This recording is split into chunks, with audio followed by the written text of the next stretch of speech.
आप देख पा रहे हैं, हालांकि आपको तस्वीरों में नजर आएगा, गिट्टी नजर आएगी, टूट फूट नजर आएगी, लेकिन डेवलपमेंट के लिए हल्का सा डिस्ट्रक्शन जरूरी भी है। एक खूबसूरत तस्वीर बनाने के लिए इस तरह की तस्वीरों का सामना थोड़ा करना पड़ता है। लेकिन वापस अपने मुद्दे पर आते हैं, वोटर के मानस को समझने की कोशिश जो लगातार हम कर रहे हैं। इस कड़ी में हमने अब तक रायगढ़ हम पहुंच चुके थे, जांजगीर के लोगों से बात की, रायगढ़ के लोगों से बातचीत की, लेकिन अब अगले सफर की बारी है। ये इतिहास हो गया। अगला सफर हमारा उस लोकसभा की तरफ है जिसे तत्कालीन सांसद रमेश बैस ने लगभग अपराजित बना दिया। कांग्रेस लगातार कोशिश करती रही लेकिन वो कामयाब नहीं हो पाई। बावजूद इसके कि कांग्रेस ने पिछले साल 2018 में प्रचंड जनादेश लाकर सरकार भी बनाई थी। जी, जाहिरा तौर पर मैं बात कर रहा हूं रायपुर लोकसभा की। तो अब रायपुर लोकसभा की तरफ हम कोशिश करेंगे आगे निकलने की, और इसके बाद ऐसा नहीं है कि हम सिर्फ पटरी के जरिए पॉलिटिक्स के पेच सुलझाने की कोशिश करेंगे। जहां पटरियां नहीं पहुंची हैं वहां आपका न्यूज 18 नेटवर्क पहुंचेगा और वोटर के को पढ़ने की कोशिश करेगा। तो एक बार फिर मेरे सहयोगी वीडियो जर्नलिस्ट विपिन के साथ मैं आपका होस्ट ललित प्रजापति आपका स्वागत करता हूं और शुरू करते हैं सफर का एक और सिलसिला, क्योंकि गाड़ी बुला रही है।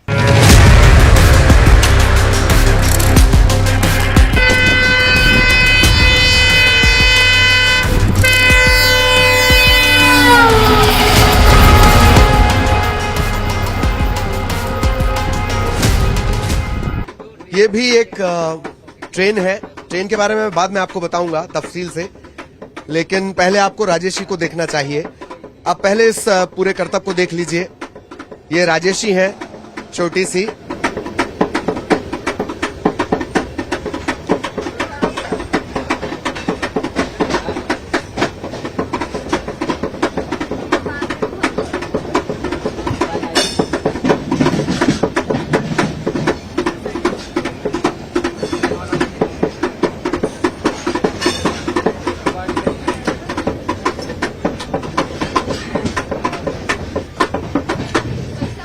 चलिए, वोट करते हो आप?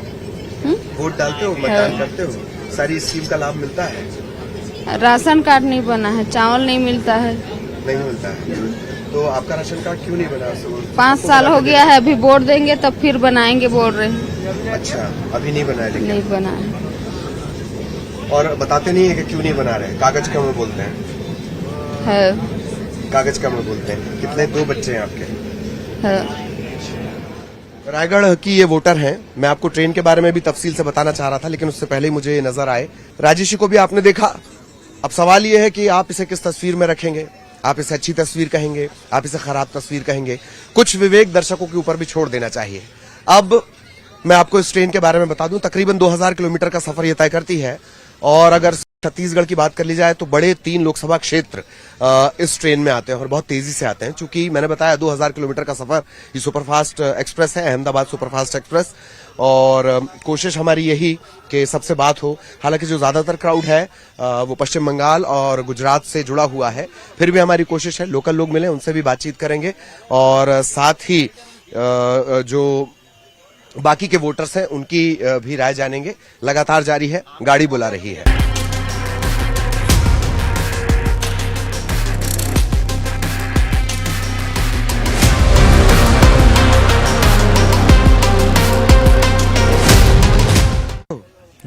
नहीं करते? नहीं। तो ये वोट नहीं करते हैं। आप वोट करते हैं? नहीं। आप वोट करते हैं? नहीं। मतदान नहीं करते? ये बड़े हैरत की बात है। या मतदान करते हैं, शायद हमसे साझा नहीं करना चाहते, बातचीत नहीं करना चाहते हैं। आप वोट करते हैं सर? हाँ, वोट करते हैं। कहाँ वोट करते हैं? कौन सी लोकसभा में? रायगढ़। अच्छा, क्या आपके हिसाब से इस बार चुनावी मुद्दे हैं? रायगढ़ में ऐसे बहुत से कमी है जो, जैसे हमारे रायगढ़ में हाईवे का सबसे ज्यादा है। आए दिन दुर्घटना हो रहा है ना? सड़क तो हाँ, ये सबसे ज्यादा है। रेलवे अंडर ब्रिज रायगढ़ के लिए चाहिए। ओपी चौधरी आने के बाद से काम चल रहा है। उम्मीद है ओपी है। तो कैसे हैं चौधरी जी? अभी तो फर्स्ट है। हाँ, वो तो है, सबसे मिलते हैं, अच्छा कार्य कर रहे हैं। मैंने आपको पहले भी बताया है, ओपी चौधरी पिछली बार की हार और लगातार वो मेहनत करते रहे। इस बार वित्त मंत्री बने हैं, IAS थे, और इनकी जो ज्वाइनिंग है वो केंद्रीय गृह मंत्री अमित शाह ने करवाई थी। आप कहाँ वोट करते हैं सर? रायगढ़ बाप बेटा है। अच्छा, आप लेकिन आपका तजुर्बा ज्यादा है ना। नहीं क्या ठीक आपको है। लगता है करप्शन, बेरोजगारी, क्या क्या मुद्दा आपके हिसाब से? बेरोजगारी तो है ही है। बेरोजगारी है। और इसके अलावा बस बाकी सब ठीक ही चल रहा है। तो अब कोई उम्मीद है, चूंकि सरकार भी आपके यहाँ बदल गई है, तेजी से काम होगा? काम तो तेजी तो होगा ही, मोदी जी जब से है तेजी तो हो ही रहा है। और कांग्रेस था तो कुछ भी नहीं हुआ रायगढ़ में, काम नहीं हुआ। बड़े आपके यहाँ से बड़े दमदार नेता थे रायगढ़ से। वो कहाँ के दमदार थे जी, मतवार थे वो पूरा। देखिए, नाराजगी है ये नेताओं के प्रति, और होनी भी चाहिए। अगर आपको उम्मीद से भेजा गया है और अगर आप काम नहीं करेंगे तो नाराजगी जाहिर तौर पर होगी। आप कहाँ वोट करते हैं? मैं महाराष्ट्र नागपुर का हूँ। नागपुर के हैं आप। और बताइए, इस बार लोकसभा चुनाव में क्या मुद्दे रहने वाले हैं? सबसे पहला मुद्दा तो ये रहेगा कि नेता लोगों की पेंशन बंद करो और गरीबों को पैसा दो। बेरोजगारी बढ़ गई है, महंगाई बढ़ गई है, एजुकेशन महंगा हो गया है, दवाखाने महंगे हो गए। अच्छा, महंगा हुआ है, महंगाई है। महंगाई है ना। भारत के अंदर में धर्म का नशा जब खत्म होगा तो जब ही जाके दूसरी चीजें सही आएंगी। तो आपको लग रहा है कि इसकी आड़ में मेन मुद्दे कहीं खो जा रहे ना। अभी मैं कलकत्ता गया था, कलकत्ता में खाना सस्ता है लेकिन दवा महंगी है, हर चीज महंगा है। नागपुर में महंगा है। एम्स अस्पताल खोल के रखे मुख्यमंत्री देवेंद्र फडणवीस ने बुड्डी बोरी के अंदर में। वो अस्पताल महंगा है, हर चीज महंगी, पढ़ाई महंगी हो गई, स्कॉलरशिप नहीं आ रही बच्चों की। देश का तो वैसे बेरोजगारी का ज्यादा मुद्दा है।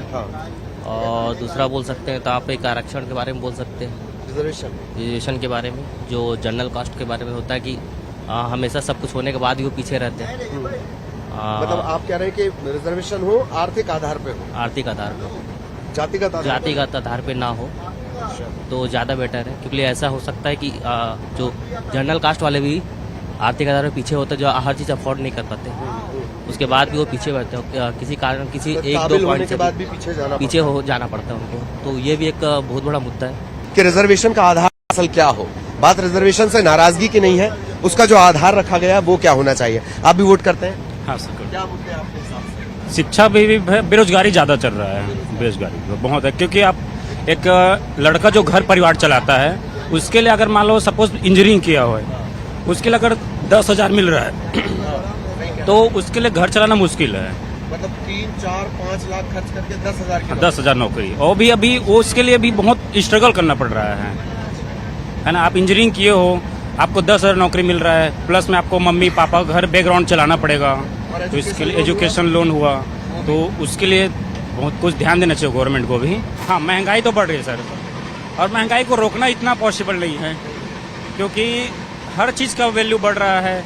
तो उसके हिसाब से अकॉर्डिंग महंगाई भी बढ़ रहा है। लेकिन जहां तक हो सके सरकार को उस पर कंट्रोल करना चाहिए। तो नेता कह रहे हैं कि कमाई भी तो बढ़ रही है अगर महंगाई बढ़ रही है। कहाँ बढ़ रही है सर कमाई? गवर्नमेंट का ही बढ़ रही है। प्राइवेट सेक्टर में जाके देखिए, किसी की भी सैलरी प्राइवेट सेक्टर में 50,000 से ज्यादा कहीं नहीं मिलती है। अब मान लो सपोज मेरा ही बात ले लो, तो मैं अभी जनरली जाऊंगा इंटरव्यू में कहीं भी, तो मेरे को 15,000 से ज्यादा कोई भी ऑफर नहीं करेगा।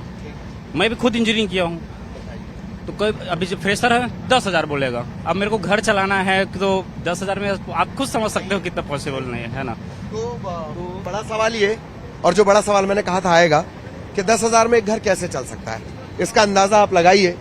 और वो भी तब जबकि तमाम तरह की चुनौतियां हैं, परिवार है, और अगर आपने एजुकेशन लोन उस पर ले रखा है तो उससे अंदाजा लगाइए आप कि कैसे एक तरफ वो लोन की EMI होगी और दूसरी तरफ अपने पूरे परिवार को चलाने की जिम्मेदारी। वोट करते हो? जी करते हो। कहाँ वोट करते हो? उड़ीसा संबलपुर से। उड़ीसा। अच्छा, क्या मुद्दा है नेशन में? इस बार चुनाव आ रहा है, आम चुनाव आ रहा है। मुद्दा है जैसे हर जगह, उत्तर प्रदेश में जैसे जोगी है वैसे ही मुख्यमंत्री होना चाहिए। क्यों? पटनायक साहब तो बड़े पॉपुलर। हाँ नहीं, वो तो हमारे यहाँ का अच्छा है। हाँ। बाकी जगह के लिए वैसे बोल ही होना रहा चाहिए। हूँ। अच्छा, और केंद्र की सरकार के कामकाज कैसे हैं? अच्छा है, अच्छा है। हमारे दृष्टिकोण से तो अच्छा है भाई, मैं बाकी का तो नहीं बोल सकता। अच्छा, मेरे हिसाब से अच्छा अच्छा है। काम तो बहुत है, लेकिन क्या हमारे सरकार जो भी आता है ना, किसी का रोजगार पे ध्यान नहीं देते।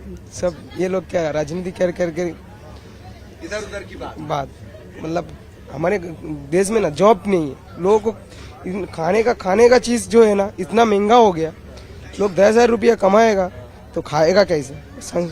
फैमिली कैसे चलाएगा ना। हमारे सबसे जो भी सरकार आए ना वो लोग काम के ऊपर ध्यान दी।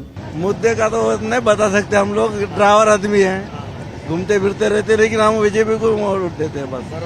हाँ। हमें हमेशा हमारा बीजेपी हमारा भंडारा। आम चुनाव आ रहा है, अच्छा क्या आपके मुद्दे हैं इस बार?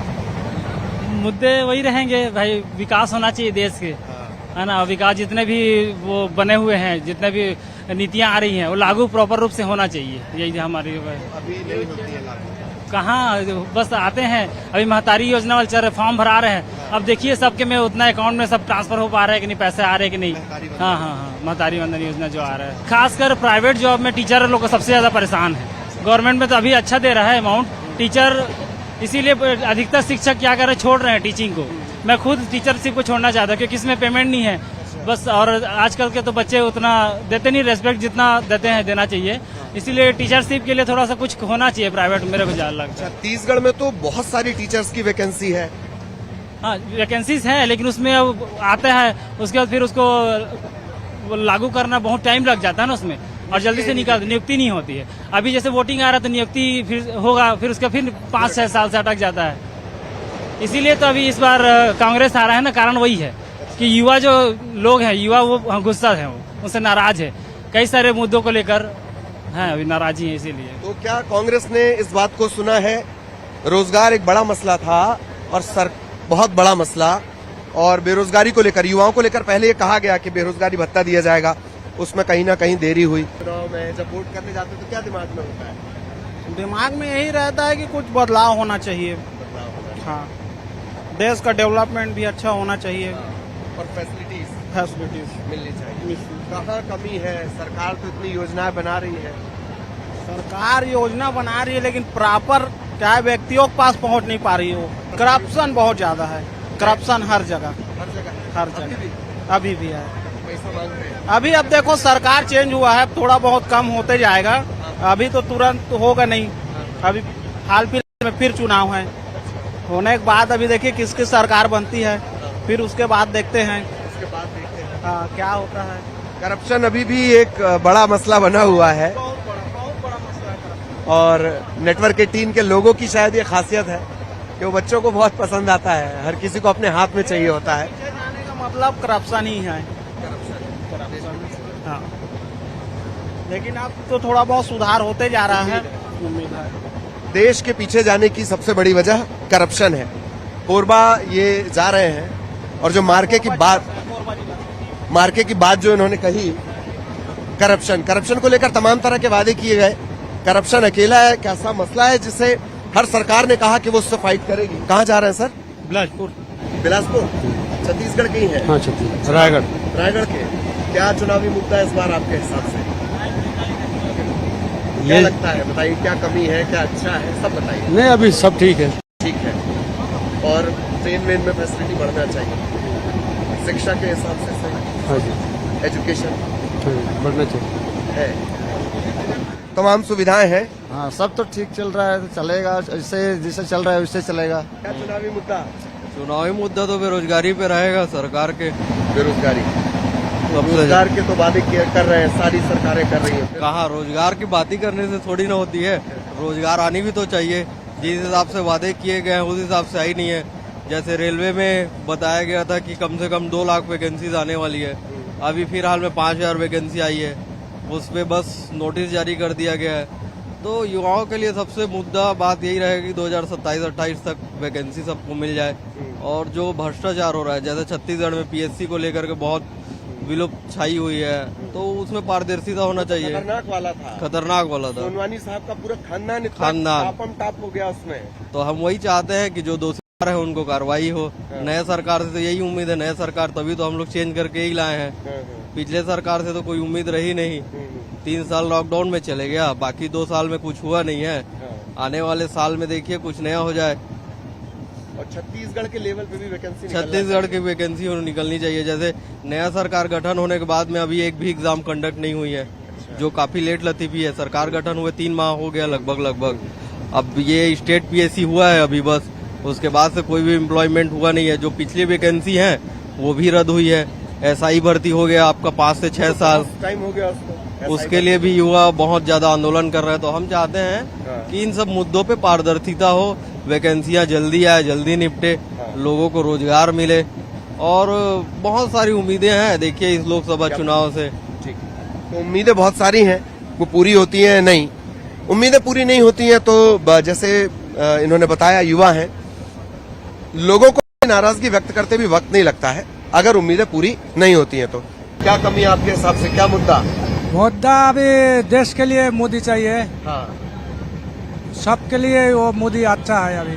अच्छा है, लेकिन वहाँ तो दीदी का चलता वो है। दीदी का अभी राज नहीं है, दीदी का राज नहीं है। दीदी देखो गुंडागर्द लेके चल रहा है। नौकरी बहुत कम है, ग्रेजुएट लोग बहुत है, मेरे जैसा पढ़ा लिखा बहुत है, मेरे से ज्यादा पढ़े लिखे हैं। कोई एमए किया हुआ है, कोई बीएड किया हुआ है, कोई बीएससी करके बैठा हुआ है, नौकरी नहीं मिलता है, बेरोजगार है बहुत।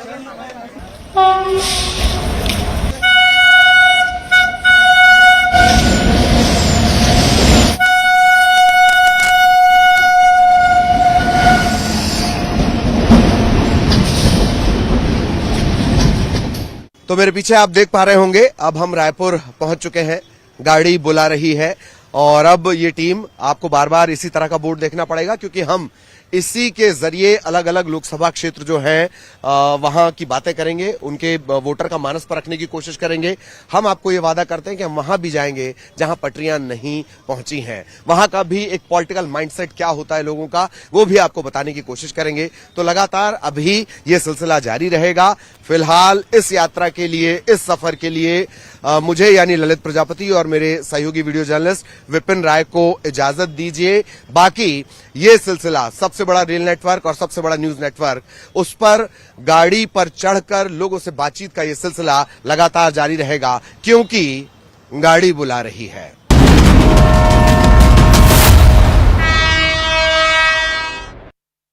गुलाब जामुन